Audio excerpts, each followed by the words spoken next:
Ya bayram hareketi bugün olarak da bugün randevu alabilecek bir yani bunu düşünen insan sayısı biliyor musun? Hayır.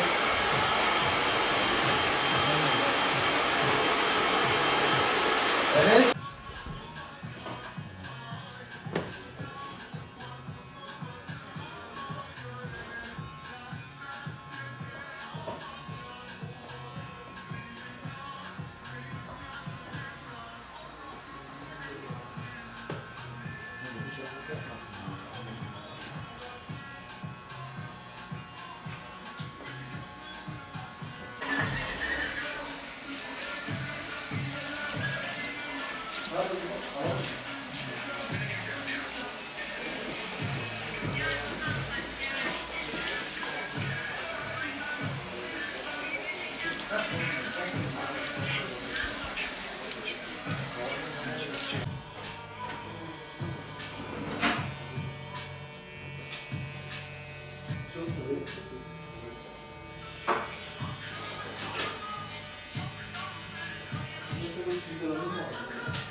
Bakalım ama şey çıkacak.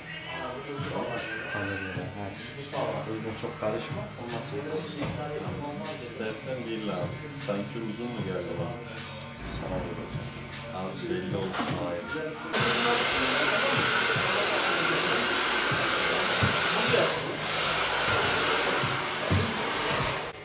Nasıl söyleyecektim de sen...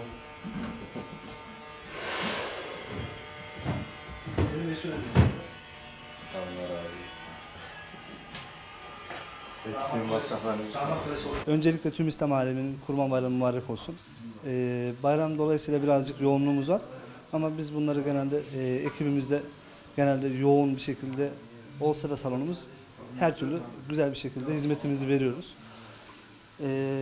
Bayramdan önce de bir yoğunluğumuz oluyordu. Zaten randevu sistemiyle çalıştığımız için de bu şekilde gelenler fazla beklemiyorlar. Yoğunluk da var ama ekibimiz sağlam olduğu için de güzel hizmetler veriyoruz efendim. Bayram dolayısıyla işte gece geç saatlere kadar çalışıyoruz. Normal çalışma saatlerimiz sabah 9, akşam 9 ama bayram dolayısıyla millete hizmet verebilmek için, herkese hizmet verebilmek için sabah 9, akşam 12, 1, gece geç saatlere kadar hizmet veriyoruz.